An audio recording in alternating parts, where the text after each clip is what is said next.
네, 2007년 남북 정상회담 대화록을 둘러싼 여야의 치열한 공방이 어제 시작된 국정감사장에서도 재연됐습니다. 네, 또 새누리당 김기현 정책위 의장은 참여정부에 문서 관리 시스템인 이지원에 문서 삭제 기능이 탑재돼 있음을 확인했다고 주장했는데요. 충남대 김종래 교수와 함께 짚어보도록 하겠습니다. 안녕하십니까? 안녕하십니까?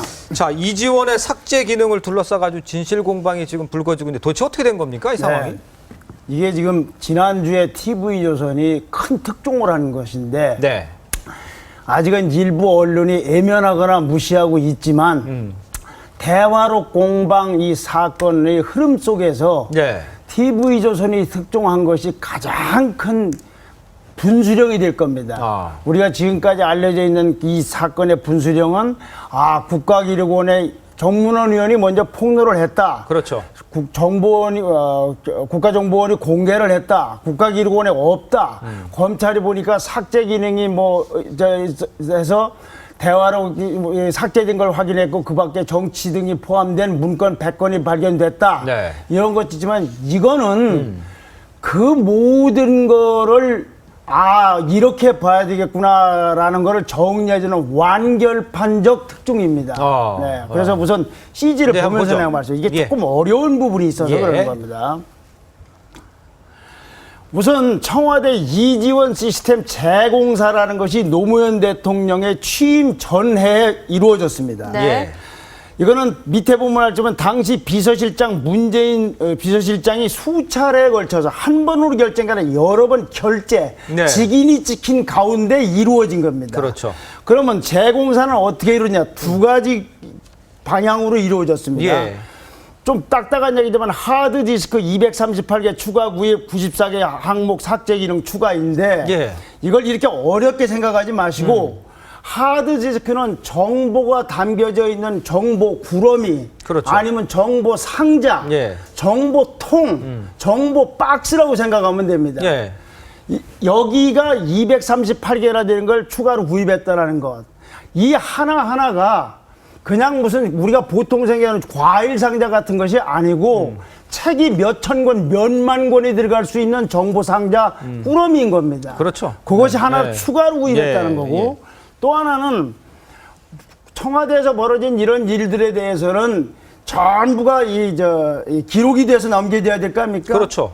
왕이 된 남자 광해라는 데 보면 네. 임금님이 대변을 보는 것까지도 사람들이 관찰 속에 이루어집니다. 그렇죠. 그렇죠? 네. 그렇게 투명하게 이루어지는 거예요. 그런데 자기들 마음대로 뭐는 넣는다 뺐다라는 걸 하는 거를 시스템을 만들어 놨다 그 얘기입니다. 그런데 여기도 항목입니다. 문건 94개가 아니라 이러이러한 항목, 이러이러한 항목. 그러니까 문건은 몇 개가 되는지 모르는 거예요. 상황이네. 이 두 가지 정보 탱크, 정보 상자를 238개나 어마어마한 물량을 새로 만들어 놨다는 것 하나, 그 다음에는 마음대로 넣고 빼고 할 수 있는 거를 하는 시스템을 했다. 이 일이 문재인 비서실장의 직인이 찍힌 가운데 이루어졌다. 자, 이제 그러면 먼저 삭제 기능부터 한번 보실까요? 예, 이거 그렇죠. 다음 그래프 보시죠. 삭제 기능은 여기 구입 기능에 대한 것부터 볼까요? 예. 네. 자, 현재까지 나타난 건 그렇게 해서 238개가 네. 어떻게 흘러 들어갔느냐. 정보 꾸러미에 담겨져 있는 것이. 예.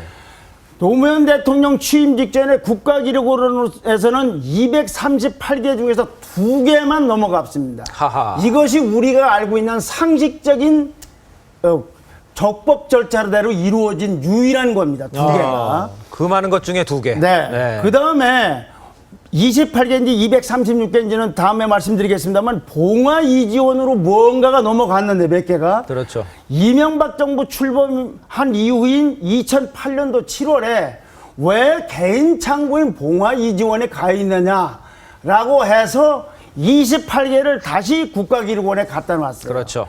적법 절차를 걸떴던 나중에 시정 요구를 했던 간에 반납을 받았던 해서 개인 창고에 있는 걸 국가 창고로 갖다는 곳이 30개입니다.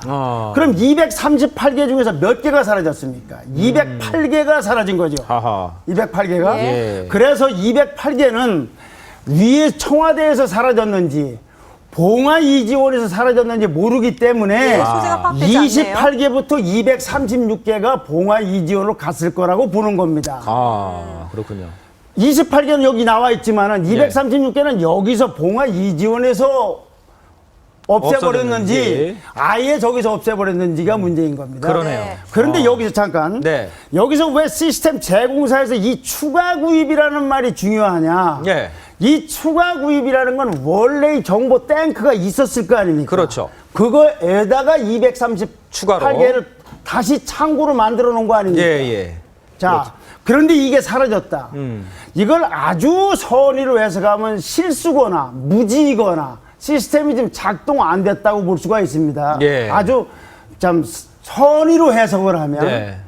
만약에 지금처럼 이렇게 양파 껍질을 벗기듯이 고구마 넝쿨 꼴려오듯이 하게 되면은 어떤 생각이 드냐면 원래 있던 창고에 들어있던 것을 송두리째 빼다가 봉화 이지원에 갖다 놓고 어허. 2개만 새 창고는 원래 있던 건물처럼 새로운 정보 창고처럼 위장을 해놨을 가능성이 있다 이겁니다.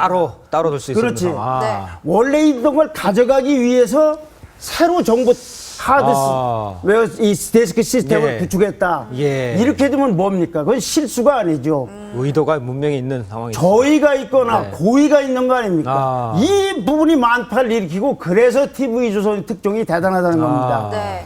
그냥 추가한 건 뭐가 부족해서 추가했거나 이것이 아니고 예. 원래 있는데 추가했는데 사라졌다. 그러니까 원래 있는 걸 가져가고 이거를 원래 있는 것처럼 위장하기 위해서 가져간 게 아니냐. 그렇죠. 라는 의심을 갖게 할 수밖에 없다. 네. 왜 그러냐? 그동안에 이분들이 한 말이 거짓말로 드러나기 때문에 그렇습니다. 이 처음부터 다 줬거나 네. 나중에 여기도 228개가 아니라 236개를 다 줬으면 문제가 없습니다. 예. 근데 지금 208개가 사라졌지 않습니까? 그렇죠. 네. 거기에다가 이제 다시 이제 그 문건 삭제 기능이 예, 그렇군요. 그렇다면 지금 200여 개의 말씀하신 대로 일종의 정보 창고가 와장창 사라진 건데 208개가. 예, 그렇죠. 그렇다면 원본 자료가 통째로 유출됐을 가능성에 대해서도 한번 따져볼 필요가 있지 물론이죠. 않겠습니까? 그래서 그것이 청와대에서 사라졌는지 봉화 이지원까지 딸려갔다가 없어졌는지 그래서 28 내지 236개라고 그러는 겁니다. 28개는 어쨌거나 찾아냈어요. 네. 지금 있단 말이죠. 예. 208개는 사라졌잖아요. 그래서 몇 개를 가져가는지 모른다.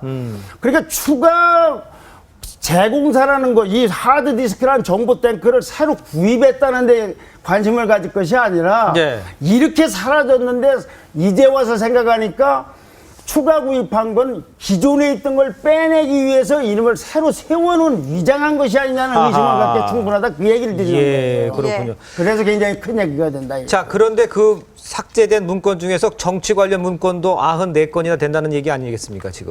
그거는 이제 예. 이런 정보 탱크 얘기가 아니라 아까 얘기한 94개 항목을 삭제하도록 하는 기능하고 관련이 있는 거죠. 예. 그래서 두 번째 얘기죠. 아까 처음 그래픽을 한번 다시 한번 보실까요? 예. 처음 거를. 네. 예. 이것이 지금까지 설명드린 거고. 그렇죠. 요거 얘기하는 겁니다. 94개 항목은 원래 문재인 의원이나 봉화마을 사람들이 이 시스템은 삭제 기능이 절대 없다. 그렇게 얘기했죠. 봉화 이 시스템을 몰라도 한참 모르는 소리라고 했는데 나중에 보니까 94개 항목을 삭제하는 시스템을 만들어 놓은 거 아닙니까? 거짓말한 문재인 실장이 결제 속에서 이루어졌지 않습니까? 그렇죠. 아까도 말씀드렸지만은 이 94개는 항목이라는 겁니다. 문건이 그렇다는 게 아니고 이를테면 예.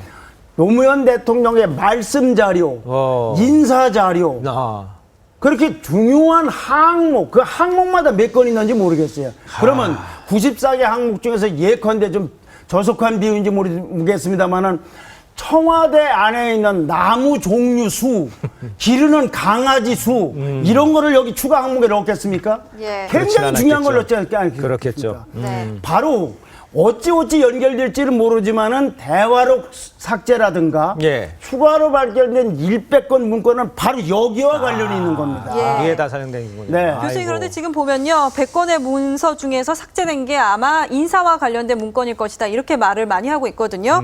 그러면 또 문제가 되는 게 인사라는 것은 사실 노무현 정부의 것이기 때문에 이명박 정부한테 물려주지 않아도 된다. 이렇게 말하는 사람이 있고 또 한편으로는 아니다. 이거를 민간인 사찰 수준으로 했다면 문제가 된다. 이렇게 말하기도 하거든요. 어떤 생각이십니까? 그래서 그거는 양쪽 다일 가능성이 많다고 보는 게 이제는 상식일 겁니다. 왜 그러냐면 예. 거짓말을 한 사람들이기 때문에. 그런데 지금 말씀하신 윤앵커가 질문한 것도 94개 항목을 얘기하는 거예요. 그 중에 하나를 얘기하는 거예요. 예. 그런데 그렇죠. 검찰이 찾아낸 100건은 항목이 아니라 건수입니다. 건수. 야, 그러면 그러면 항목으로 어떤 치면 한 항목에 100건이 들어있을 수도 있다는 그러니까요. 말씀이에요. 네. 아이고, 그렇군요. 지금 얘기는 말씀하시는 건 대통령 말씀, 인사자료, 기타 등등한 항목은 아예 넣지 말라라는 것이고 네. 검찰이 찾아낸 것은 그 삭제된 것 항목 중에 어디 박혀 있는 것 그걸 찾아낸 건데 그것이 무려 100건이나 된다는 얘기죠. 하하, 예. 그렇군요. 그런데 지금 인사에게 나오셨으니까 말씀인데 검찰이 이렇게 접근하지 말고 검찰이 이거와 관련없이 찾아낸 거 그러니까 결국은 만나겠지만은 네. 94개 항목에 어떤 항목에 들어 있어서 네. 그것이 나중에 찾아진 100건 그 100건 남북 정상회담 대화록이라는 것도 그 100건 중에 하나입니다. 그렇죠. 항목 중에 하나가 아니라. 그렇죠. 그럼 나머지 100건, 99건이라고 합시다. 예. 거기에 정치 관련 문건이 있다는 거 아닙니까? 예. 그 그렇죠. 정치 관련 문건이라는 게 엄청난 폭발력을 가질 겁니다. 아. 제가 예를 하나 들어볼게요. 예, 예. 정치라는 건 항상 경쟁자가 있고 적대 진영 속에서 진영 싸움도 하고 공방전을 벌이지 않습니까? 근데 가장 중요하고 미묘한 문제는 아군끼리 문제입니다. 그렇죠. 삼성그룹의 이건희 회장이 현재 있는 삼성 사장을 교체하고 다음 사람을 누구로 임명할 거냐가 삼성 사람들의 가장 큰 관심이고 일반인의 관심이지 삼성 사람들 입장에서 볼 때 현대차 그룹의 정몽구 회장이 현대차 사장을 누구로 뽑냐라는 건 별로 관심이 없는 겁니다. 아, 그렇죠. 그래서 통상 이 정치 관련 문건 하면은 예. 그 당시에 참여정부고 열린우리당이었으니까 예컨대 야당이었던 그리고 반대당이었던 한나라당의 박근혜 후보 혹은 이명박 후보에 관심이 많았을 걸로 보일 것 같지만 네. 그게 아니라 열린우리당 내부에 관한 문건일 가능성이 많고 그래야 엄청난 폭발력이 있다 그 말씀입니다. 아, 예를 들면 예. 그 당시 대통령 후보로 나왔거나 움직였던 분들이 손학규, 이해찬, 예. 한명숙 이런 분들 아닙니까? 그렇죠. 그다음에 밖에서는 고건씨도 있었지 않습니까? 예. 그때 노무현 대통령이 뭐라고 얘기를 했습니까? 여기가 이에 관련된 문건이 그 100건에 있는 정치 문건 중에 들어있다면 네. 이게 폭발력이 있는 것이지 예. 민간인 사찰이라든지 가령 속된 말로 하면 한나라당에 대한 견해나 공작이나 이게 별로 폭발력이 있는 게 아니라는 말씀이고 예. 그 직접적 영향을 받는 사람들이 지금도 열린우리당의 후신인 민주당에 엄존하고 있다는 사실이에요. 아, 그렇군요. 네. 그 내용 자체가 밖에 있는 것보다는 당시에 열린우리당 내부에 있는 사람들의 정보일 가능성도 있고 그것이 더 폭발력이 있다. 이렇게 아까 말씀하신 거죠. 말씀드린 이건희 회장이 누구를 임명할 그렇죠. 거냐는 삼성 사람들의 관심은 거기 있는 거지 정몽구 회장이 현대차 후계자를 누구 임명할 거는 그렇죠. 관심이 덜하다는 얘기죠. 예. 조선일보 사람들이 조선일보 편집국장 누가 되냐를 궁금해하지 동아일보 편집국장 되는 걸 관심 가질 이유는 그것도 관심 적지 있을 것 않습니다. 같은데. 네, 그렇군요. 근데 자, 다음으로 하나 더 질문 또 드리면은 문재인 의원도 이제 친노 측도 출구 전략을 찾고 있는 것 같아요. 네. 어떻게 좀 이제 이 사건에 대해서 국민적 피로감도 대단한데 빠져나와야 될까요? 지금 한간에서는 이 모든 부분에 대해서 죄송합니다. 예. 노무현 전 대통령이 모든 책임을 지는 쪽으로 이렇게 매듭을 지면 어떻겠냐라는 예, 예. 굉장히 온건하거나 부드러운 해결책을 갖고 있는 분들이 있을 수 있고 네. 실제로 있습니다. 근데 그건 안 되는 겁니다. 어떻게 됩니까? 이거는 네. 결재한 분이 이분 아닙니까? 아니, 결재한 분이 지금 엄연하게 지난해 나라를 경영하겠다고 대통령 후보로 나왔지 않습니까? 그렇죠. 그리고 이 여기까지 이 사태를 끌고 온데 거의 장본인 수준인 분이 이분 아닙니까? 뭘 하자 나를 수사하라. 그런데 이건 전무를 밝혀내는 방법밖에 없어요. 예. 그리고 검찰이 정치적 중립 얘기하는데 이럴 때 검찰 보고 수사를 하지 말라는 건 말이 안 되는 거죠. 그건 정확히 해놓고 나서 봐야지. 그런데 알고 봤더니 최종적인 책임을 노무현 대통령이 지어야 되는지는 혹시 모르나. 네. 그렇다고 해서 곧바로 산으로 올라갈 때 어떻게 과정을 안 거치고 정상으로 올라갑니까? 그건 안 되는 거죠. 네. 지금 문재인 의원에 대한 정확한 해명이 있고 해결을 된 다음에라도 노무현 그렇죠. 대통령 얘기를 할 수 있지 중간을 건너뛸 수는 없는 상황이다. 이것이 실수냐? 예. 단지 시스템상의 오류냐? 그게 아니라 어떤 저의와 고의를 가지고 이걸 빼내기 위해서 공사를 다시 했고 삭제 기능을 넣었다고 하면 이거는 명명백백한 아무리 봐도 어떻게 할 수가 없는 범죄 행위 아닙니까? 그렇죠. 국가 물건을 예. 개인 물건화한 예. 국가와 개인을 혼동한 예. 국가 창고와 개인 창고를 마음대로 넣는다는 그건 유연한 게 아니라 불법적 사고죠. 아, 그렇죠. 예, 알겠습니다. 자, 이번 사건에 대해서도 확실하게 매듭을 짓는 상황이 돼야 될 것 같습니다. 그렇죠. 오늘 말씀 감사합니다. 고맙습니다. 네, 감사합니다.